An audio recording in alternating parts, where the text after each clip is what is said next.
The warning signs that the love revolution wasn't going to end well were there from the very start. And because we now understand the trench theory, you can probably anticipate the problems that lay ahead as we moved down this path. Indeed, if you're living in the postmodern age, which I assume you are because you're watching this video, then you'll already be experiencing the ways in which civilization is going wrong in real life. This will all be very real to you right now because we're quite a way into the postmodern era. But after all, if it was inevitable that in the modern era, the pursuit of the hard virtues would make people heartless, isn't it also clear that the postmodern pursuit of the soft virtues would eventually make people brainless? You see, if you abandon the concept of absolute truth simply because truth is divisive and it causes conflict, then you'll stop dividing truth from lies and you'll become susceptible to lies. If you choose to know nothing, saying that nothing is real, then you'll become detached from reality because the truth is some things are real. If you avoid dealing in facts because facts hurt feelings, you'll become foolish. If you hate rationality, you'll become irrational. If you hate reason, you'll become unreasonable. If you won't identify bad ideas and exclude them simply because by excluding them you're going to offend some people, you're going to have some bad ideas. Bad ideas are going to proliferate in your society. Hatred of truth creates a lot of problems for a civilization. And that's only truth. What about all of the other hard virtues that they came to despise in that generation? If you hate righteousness, you'll become unrighteous, you'll do immoral things. If you hate justice, you'll encourage evil. If you hate competition and prioritize only cooperation and unity, then you'll create a world devoid of hard work, discipline, innovation, skill, humility, resilience, courage, all of those things that we looked at earlier in the competition episode. Indeed, if your love detaches from the truth entirely, it becomes unloving. That's something else that we looked at just a few episodes back. I mean, is it really loving not to give your kids an education, not to impart knowledge to them, to tell them that their feelings override facts, and to tell them that nothing is real? Is that really a loving thing to do? So these are the problems that began developing for Western civilization after the love revolution. And there's so much to say about it, and indeed we will say a lot about it in the coming episodes. Indeed, these problems began compounding year on year throughout the postmodern era. You see, at first, the effects of the revolution were not particularly keenly felt. It takes a long time to change the culture and the direction of a civilization. It's like turning a ship. You see, the adults of 1967, the people who held the keys to society, the ones who had control at that time, the adults, well, they were born in the 1920s and 1930s. The grandparents of that era were born around the turn of the century.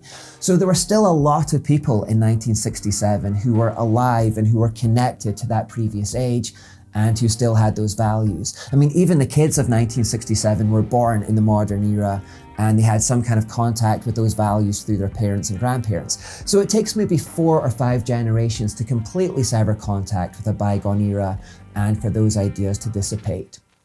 So, indeed, it's perhaps only now in the 2020s that we're beginning to lose contact with that age, those people and their values entirely. But as I said, even at Haight-Ashbury, even at the beginning of all of this, at that revolution, the summer of love, it was clear to some people who witnessed that, who were there, that humanity was on the wrong track. You see, the crowd that gathered in San Francisco in 1967 created something really quite different from how it had first been imagined. The Beatles guitarist George Harrison visited Haight-Ashbury during the Summer of Love with his wife Pattie Boyd. As the Beatles had been great believers in the New Age philosophy and indeed part of the vanguard that heralded and promoted its message, singing that love is all you need and nothing is real, George Harrison was really excited to see what amazing things might be happening as a result of the movement. However, when they arrived in California, it was clear that it was not as they had anticipated. You know, I went to Haight-Ashbury expecting it to be this brilliant place. I thought it was going to be all these groovy, kind of gypsy kind of people with little shops making works of art and paintings and carvings. But instead, it turned out to be just a lot of bums. And it was just full of horrible, spotty, dropout kids on drugs. And many of them were just very young kids who'd come from all over America and dropped acid and gone to this mecca of LSD. We'd walk down the street and I was like being treated like the Messiah or something. I was really afraid because I could see all these spotty youths and they were still a undercurrent of Beatlemania, but from a kind of twisted angle.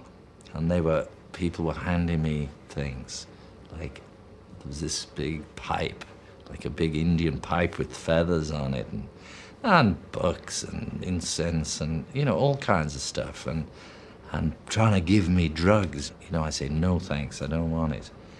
We were walking quicker and quicker. We went through the park and back out of the park, and in the end we just said, let's get out of here. And we drove back to the airport, got on the jet, and as it took off, the plane went into a stall, and the whole dashboard lit up saying unsafe right across. It certainly showed me what was really happening in the drug cult. It wasn't what I thought of, all these groovy people having spiritual awakenings and being autistic. It was like any addiction.